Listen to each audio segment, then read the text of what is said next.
COVID-19 is creating ruinous economic damage that will take years to repair basically the damage that it's done.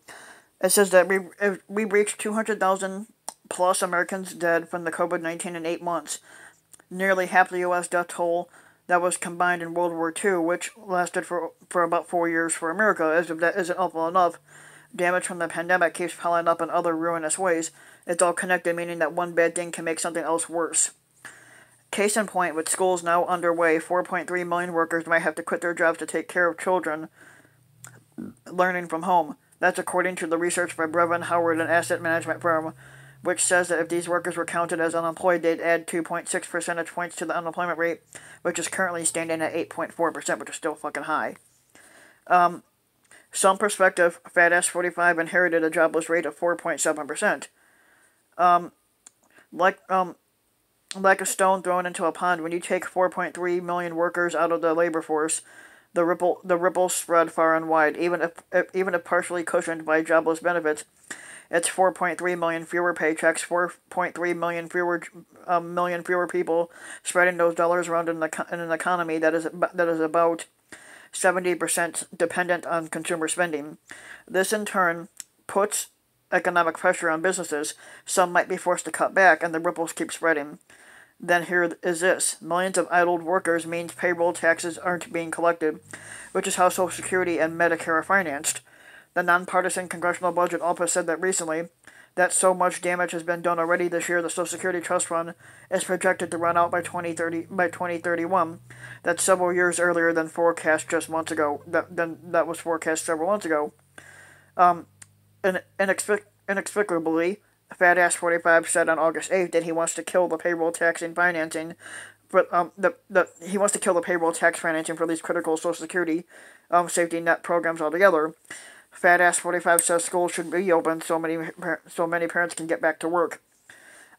People do empathize with the sentiment. I don't. Even so, a joint study by the American Academy of Pediatrics and the Children's Hospital Association reported this month that more than 500,000 children across the United States have been diagnosed with the COVID-19, 500,000, over the summer while most were staying home.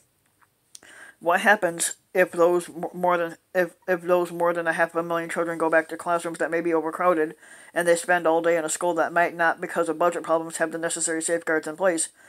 Fat Ass 45's point on this is worthy. I don't say that too often, but the health concerns are as well, and not just for the students, of course, but also teachers and other school employees.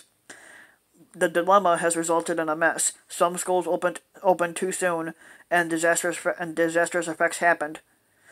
Others have stayed closed. Still others are experimenting, splitting kids' time between school and home. Parents are caught in a gray zone here. As recently as February 2020, before the coronavirus, they could head off to their jobs in the morning, knowing that their children would be either in school or daycare. Many also knew that other family members, grandparents perhaps, would be available to help out. All of this has been disrupted by the pandemic, and for millions of parents, the choices has boiled down to this: work from home while watching the kids, or helping them with school, or give up their job, the paycheck, and their career. Betsy Stevenson, an economist at the University of Michigan, writes that many workers could wind up dropping out of the labor force permanently, inflicting economic damage that might endure for years. As a result, long-term unemployment grows over time, and labor force participation falls slowly as unemployed workers give up and leave the labor force, and those considering whether to enter or re-enter the labor market become discouraged about the prospect of finding work. Meanwhile, other long-term economic damage is harder to quantify, such as an alarming report from the Centers for Disease Control and Prevention, saying that as many as 1 in 4 people between the ages of 18 and 24 have seriously considered suicide as the pandemic grinds on, and mental health effects like this will be felt years into the future. Eventually there will be a vaccine, but certainly not by election day, as the fat ass keeps hinting. He doesn't have a fucking clue. And this is the same guy who thought it was okay to inject bleach or household disinfectants who turned to a kooky pillow manufacturer for science advice, who thought we could stop a hurricane by dropping a nuclear bomb into it, according to Axios, who called the CDC director confused for saying that masks were a powerful tool against COVID-19 and that a vaccine would not be widely available for another year. Even when that vaccine arrives, and what a joyous day that should be, the scars will not heal instantly. It will take years for the effects of this virus, intertwined and destructive, to go away. So if you like the video, give the video a like and subscribe to my channel, Ryan Ben Mike, and also hit the notification bell so that you'll be notified when a new video comes out, and thanks for listening.